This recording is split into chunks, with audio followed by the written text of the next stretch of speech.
Systematically हुनु पर्यो र हामीले दिने केयरहरू गर्ने प्रोसेसहरू चाहिँ जहिले पनि साइन्टिफिकली साउन्ड हुनुपर्छ। त्यो भनेको के हो त, तपाईले के प्रोसेस गर्दै हुनुहुन्छ अर्थात् के प्रोसिड्युर गर्दै हुनुहुन्छ या त केयर के दिँदै हुनुहुन्छ, त्यो केयरले चाहिँ तपाईँको क्लाइन्टलाई के बेनिफिट छ त हैन। यदि मैले के भनेको छु भने कुनै पनि मर्निङ केयरहरू चाहिँ सुत्ने बेलामा दिनुभयो भने त्यो के नहुन सक्छ, फ्रुटफुल नहुन सक्छ हैन। त्यही भएर हामीले चाहिँ मर्निङ केयर चाहिँ मर्निङमै दिनुपर्छ हैन, जसले गर्दाखेरि चाहिँ इन्टायर होल डेलाई चाहिँ के हुन्छ त रिफ्रेसमेन्ट गराउन सक्छ हैन, इनर्जाइज हुन सक्छ पर्सन आफै पनि। त्यही भएर हामीले बिहान मर्निङ फर्स्ट अर्ली के गर्छौँ भनेको छौँ, ओरल केयरबाट स्टार्ट गर्छौँ हैन। ओरल केयर गर्छौँ, अनि त्यसपछिको पर्सनल हाइजिनको कुराहरू हैन, ड्रेस चेन्ज गर्ने कुरादेखि लिएर बेड मेकिङको कुरादेखि लिएर अनि मात्रै हामीले चाहिँ मिल इन्टेकमा जान्छौँ हैन। सबैभन्दा पहिला त क्लाइन्टलाई के गर्छौँ, कम्फर्टेबल र उहाँलाई चाहिँ फ्रेस फिल गराउँछौँ हैन, अनि मात्रै उहाँहरूको अरू हामीले केयरहरू प्रोभाइड गर्छौँ है। फर्स्ट केयर चाहिँ के त क्लाइन्टलाई चाहिँ कम्फर्टेबल फिल गराउने। त्यसपछिको अब आयो खानपिनको कुरा। हामी मर्निङ फर्स्ट अर्ली मिल इन्टेक गराउँदै एकदमै हेभी मिल इन्टेक गराउँछौँ त गराउँदैनौँ है। इन्टायर नाइटमा चाहिँ के हुन्छ त एम्टी स्टमक भएको हुन्छ, खाली भएको हुन्छ। सो हामीले चाहिँ के गर्छौँ त लिक्विड वाटर भनेको चाहिँ मनतातो पानी चाहिँ सकेसम्म उहाँहरूलाई पहिलो चरणमा 1 ग्लास पिलाउने हैन, पिउन लगाउने। अनि त्यसपछिको चाहिँ के हुन्छ त उहाँहरूलाई चाहिँ वार्मअप हुन्छ बिस्तारै हैन। अब दिने ब्रेकफास्ट दिने के दिने तपाईँले हैन, तपाईँको ब्रेडहरू हुन्छ कि हैन, अर्थात् के पो स्यान्डविचहरू हुन्छ कि तपाईँले के प्रिफर गर्नुहुन्छ त्यो अनुसारको ब्रेकफास्टबाटै स्टार्ट हुन्छ है। त्यही भएर हामीले चाहिँ जहिले पनि साइन्टिफिकली साउन्ड भन्ने बित्तिकै हाम्रो बडी हाम्रो केयर सबै कुरोको चाहिँ के हो त म्याच हुनु पर्यो कि हैन।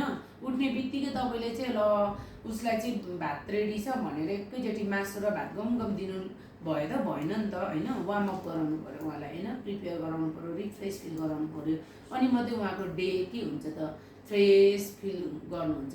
तर उठ्ने बित्तिकै दाँत ब्रस गरेको छैन, मुख धोएको छैन, ल तपाईँको त टाइम भयो हैन, हामीसँग त यो रेडी छ भनेर खुवाउने होइन है।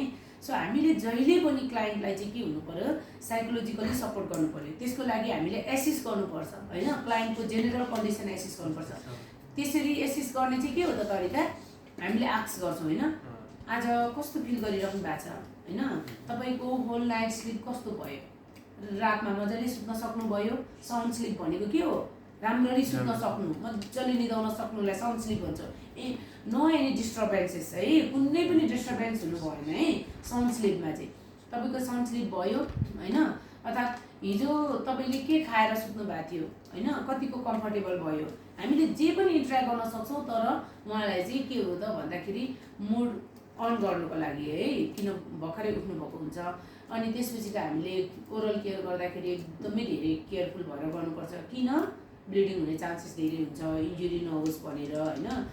जहिले पनि के हुन्छ त हामी एक्टिभली मोबिलाइज हुने, एक्टिभली एक्टिभिटी गर्ने मान्छे भन्दा बेड रिडन भएर बस्ने, प्यासिभली बस्नेहरू चाहिँ हाइली के हुन्छ रिस्क हुन्छ है, इन्फेक्सनको लागि होस् चाहे इन्जुरीको लागि होस्। सो के हुन्छ त्यही कारणले गर्दा उनीहरूको चाहिँ मसलहरू, उनीहरूको टिस्युहरू एकदम विक भएको हुनसक्छ हैन।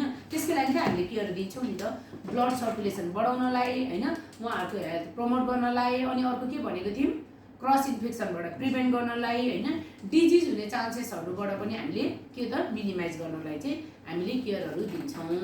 के भयो गुरुङलाई, के भयो मलाई यो अर्को टेक्निकली साउन्ड भन्ने कुरा है, त्यो भनेको चाहिँ के हो त भन्दा तपाईँले गरिरहेको प्रोसिडरहरू तपाईँ आफू पहिला के हुनु पर्यो, हेल्दी हुनु पर्यो। तपाईँ आफू पहिला के हुनु पर्यो, करेक्ट बडी अलाइनमेन्ट तपाईँको हुनु पर्यो है। बडी मेकानिजम, बडी अलाइनमेन्ट चाहिँ के हुनु पर्यो त करेक्ट हुनु पर्यो। अनि मात्रै तपाईँले आफ्नो क्लाइन्टको राम्रो केयर गर्न सक्नुहुन्छ। भरे तपाईँ आफै चाहिँ होइन भुइँमै फ्यात्तै बसेर अर्थात् डिस्कम्फर्ट भएर गर्नु थाल्नुभयो भने के हुन्छ, तपाईँ आफ्नो डिस्कम्फर्टले गर्दा आफ्नो बडीलाई के हुन्छ त हार्म हुनसक्छ, पेन हुनसक्छ होइन, अरू फर्दर कम्प्लिकेसनहरू आउन सक्छ। त्यही कारणले गर्दाखेरि हाम्रो बडी जहिले पनि अलर्ट हुनुपर्छ होइन।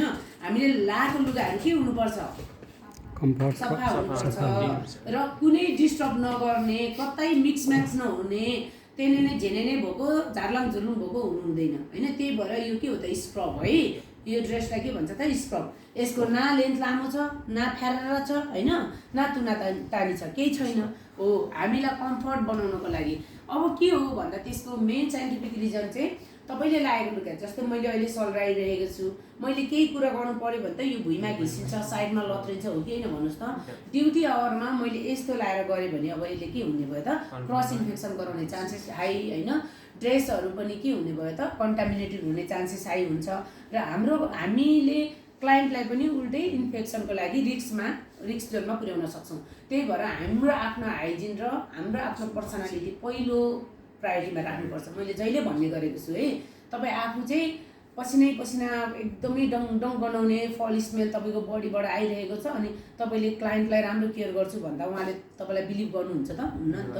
त्यही भएर आफ्नो हाइजिन पहिला मेन्टेन गर्ने, आफ्नो बडीको अलाइनमेन्ट पहिला मेन्टेन गर्ने, अनि चाहिँ हामीले क्लाइन्टहरूलाई प्लेसमेन्ट गर्दा पोजिसनिङ गर्दा हामीलाई पनि कम्फर्ट हुन्छ, उहाँहरूले पनि बिलिभ गर्नुहुन्छ होइन।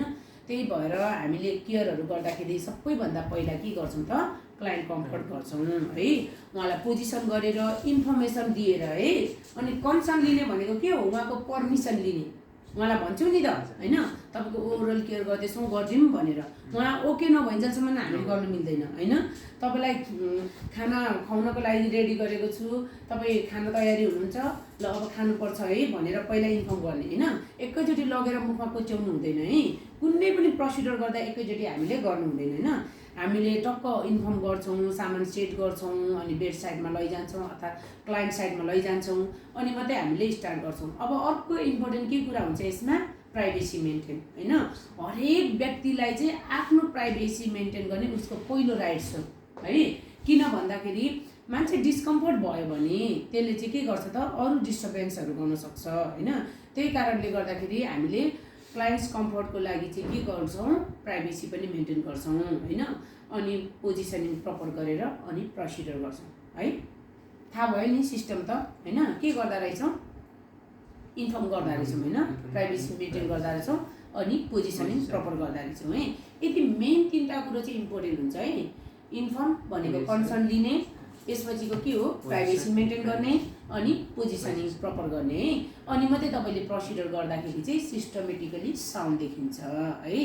त्यही भएर अनि हाम्रो जति पनि चाहिने सामानहरू आर्टिकलहरू हरेक प्रोसिडरलाई चाहिँ के हुनु पर्यो त, सबै रिक्वायर्ड आर्टिकल चाहिँ के हुनु पर्यो त, रेडी हुनु पर्यो, वेल फङ्सनिङ हुनु पर्यो, क्लिन हुनु पर्यो है। फेरि यसमा पनि एउटा प्रिन्सिपल छ है। प्रिन्सिपल भनेको चाहिँ के हो त, गाइडलाइन्स हो नि त होइन। त्यो चाहिँ के हो भन्दा तपाईँको आर्टिकल चाहिँ जति निड हो, जति चाहिने हो, एज मच एज पोसिबल तपाईँको एभाइलेबल हुनु पर्यो। त्यो सबै आर्टिकल फेरि के हुनु पर्यो त, फङ्सनिङ अवस्थामा हुनु पर्यो होइन। अनि अर्को कुरो चाहिँ के हुनु पर्यो, अब जस्तै आर्टिकल फङ्सनिङ भन्छौँ हामीले, हेयर केयर दियौँ, के हुन्छ यहाँ डेट एक्सपायर हुन्छ, डेट एक्सपायर भएको हुनु भएन।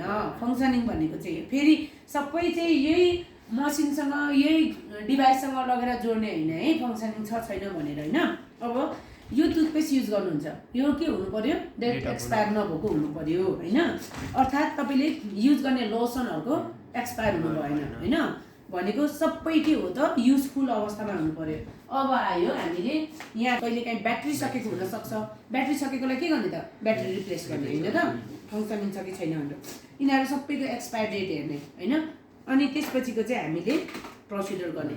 तर प्रोसिडरको लागि क्लाइन्ट रेडी गऱ्यौँ, पोजिसनिङ गऱ्यौँ, सबै कुरो गऱ्यौँ, इन्फर्म पनि कन्सर्न पनि लियौँ, अनि सामान चाहिँ भरै पिक गर्ने बेलामा चाहिँ होइन एक्सपायर भएको रहेछ, ओहो ब्याट्री सकेको रहेछ, त्यो चाहिँ के हो त, हाम्रो माल प्र्याक्टिस हो होइन। हामीले त्यस्तो खालको प्र्याक्टिस चाहिँ कहिले गर्नुहुन्न। हामीले गरेको प्र्याक्टिसले क्लाइन्टलाई कहिले पनि के हुन्छ, वेटिङ गराउनु हुँदैन होइन, उनीहरूलाई इरिटेसन हुनु भएन होइन, बोरिङ गराउनु भएन। हामीले चाहिँ उहाँलाई 1 घन्टासम्म सिटिङ पोजिसनमा राखेर सामान एरेन्जमेन्ट गर्नु हुँदैन। पहिलो लटमै हामीले एरेन्ज गर्ने, इन्फर्म गर्ने, प्राइभेसी मेन्टेन गर्ने, अनि मात्रै पोजिसनिङ गरेर स्टार्ट गर्ने होइन। त्यही भएर पोजिसनिङ गरेर यो छुटेछ त्यो छुटेछ होइन है, तपाईँहरूले पहिल्यै प्रपरली के गर्नुपर्छ, एरेन्जमेन्ट गर्नुपर्छ। अब आयो हामीले यो कुरा। अब कतिपय अवस्थामा मान्छेको के हुन्छ, हामीले फर्स्ट एड बक्समा युज गर्ने सामानहरू पनि बेला बेला चेक गर्नुपर्छ। किन, एक्सपायर भएको सामानहरू चाहिँ जति पनि फर्स्ट एडको सामानहरू पनि के गर्नुपर्छ, एक्सपायर डेट बेला बेला चेक गर्ने, क्लिन गर्ने। र सकिएको छ एक्सपायर डेट भने अब के गर्ने त, अर्को ल्याउनुपर्छ है, अर्को प्लेस गरिहाल्नुपर्छ, रिप्लेस गरिहाल्नुपर्छ, त्यसलाई डिस्कार्ड गर्ने अनि रिप्लेस गर्ने। के हुन्छ फसेट बक्समा के इन्क्लुड गरिन्छ? सानो सानो कुराहरू तर सबै एउटै ठाउँमा राखेको एउटा कम्प्लिट बक्सलाई के भन्छौँ त? फसेट बक्स भन्छौँ। अनि त्यसमा चाहिँ ओइन्टमेन्टहरू हुन्छ होइन। के हुन्छ ओइन्टमेन्टले चाहिँ सानो केसहरूमा चाहिँ बर्नहरू भयो भने चाहिँ हामीले इमिडिएटली के गर्छौँ त? एप्लाई गरिदिन्छौँ। त्यसले चाहिँ ब्लिस्टर फर्मेसन हुनुबाट बचाउँछ, भनेको पानी फोका हुनुबाट बचाउँछ। अनि त्यो पानी फोका नभएपछि चाहिँ बर्नको फर्दर इन्जुरीहरू हुँदैन है। त्यही भएर फसेट बक्समा चाहिँ हाम्रो सामान के हो इम्पोर्टेन्ट त्यो सबै हेर्छौँ होइन। ग्लोभ्सहरू राख्नु पर्यो, हो केही नभन्नु त। सामान्यतया यदि हेल्थ पर्सन छैन भने पनि फसेटभित्र हुने चिजहरू चाहिँ एकदमै सिभियर पेनहरू भयो, टाउको दुख्यो भने के गर्ने त? सिटामोल दिन सक्छौँ होइन। हामीले त्योभन्दा बेसी अरू मेडिसिन चलाउन मिल्दैन होइन। अनि त्यसपछिको डाइरिया भयो, एकदम गाह्रो भयो भने हामीले के दिन सक्छौँ? ओआरएस सोल्युसन दिन सक्छौँ। कहिलेकाहीँ एन्टी इमेटिक है, त्यो भनेको चाहिँ के हो? एन्टी भोमिटिङहरू, भमिट हुँदा दिने है, त्यो मेडिसिनहरू 1 डोज दिन सक्छौँ होइन। ओन्डेम भन्छ, विभिन्न नामहरू हुन्छ है एन्टिइमेटिक्सको। अनि त्यसपछिको चाहिँ अर्को के त? घाउ भयो, कट इन्जुरी भयो भने सामान्य ड्रेसिङ गर्न सक्छौँ। त्यसमा चाहिँ बेटाडिन युज गर्ने, एनएस छ भने एनएस युज गर्ने, क्लिन गरेर सामान्य हामीले बाइन्डिङ गर्नुपर्छ। किन? त्यसले के गर्छ? ब्लिडिङ रोकिदिन्छ है। अनि फर्दर उपचारको लागि त हामी कहाँ लैजान्छौँ त? हस्पिटल लैजान्छौँ होइन। मैले अस्ति पनि भनेको थिएँ, फर्स्ट एड भनेको के हो? कुनै पनि इमर्जेन्सी कन्डिसन होइन, हामीले चाहिँ जहाँ जे हुन्छ त्यो घटनाहरूलाई चाहिँ त्यही ठाउँमा होइन, कोही मान्छे आउनु अगाडि को मान्छे? त्यो प्यारामेडिक्स होइन, चाहे डक्टर चाहे हेल्थ पर्सन जो कोही होइन, उनीहरू आउनु अगाडि अर्थात् हस्पिटल पुग्नु अगाडि दिइने जति पनि रोकथामको प्रोसेसहरू हुन्छ होइन, ट्रिटमेन्टहरू हुन्छ, त्यो सबै नै के हो त? फर्स्ट एड ट्रिटमेन्ट हो है। भनेको के हुनसक्छ? कहिलेकाहीँ फल हुनसक्छ, कहिलेकाहीँ इन्जुरी हुनसक्छ, कहिलेकाहीँ एक्सट्रिम रूपमा भोमिटिङ हुनसक्छ, कहिलेकाहीँ बर्न हुनसक्छ होइन, कहिलेकाहीँ सकमा जान सक्छ होइन, कहिलेकाहीँ चोकिङ हुनसक्छ। त्यो सबैको हामीले के गर्ने त? त्यही ठाउँमा चाहिँ इमिडिएटली सेफ ल्यान्डिङ गरेर, सेफ साइड लिएर होइन। जस्तै बर्न भइरहेको छ, यहाँनिर इलेक्ट्रिक सक भएर पुरै आगो जलिरहेछ, अब फेरि म त्यही गर्ने होइन है। भिक्टिमलाई चाहिँ, व्यक्तिलाई चाहिँ पहिला के गर्नु पर्यो? सिफ्ट गर्नु पर्यो सेफ्टमा होइन। सेफ साइडमा सिफ्टिङ गरिसकेपछि चाहिँ अब मैले के गर्न सक्छु, के मसँग पोसिबिलिटी छ, मैले त्यो इफोर्ट लाउँछु, त्यो ट्रिटमेन्ट गर्छु भने त्यसलाई चाहिँ के भनिन्छ त? फर्स्ट एड ट्रिटमेन्ट भनिन्छ है सपना। त्यसमा चाहिँ हामीले के गर्छौँ त? फर्दर ड्यामेज हुनबाट बचाउँछौँ, कुनै पनि डेन्जरबाट बचाउँछौँ, कुनै पनि फर्दर कम्प्लिकेसनहरू हुनबाट बचाउँछौँ होइन। यो भनेको चाहिँ के हो त? मान्छेको life saving procedure, life saving treatment हो होइन।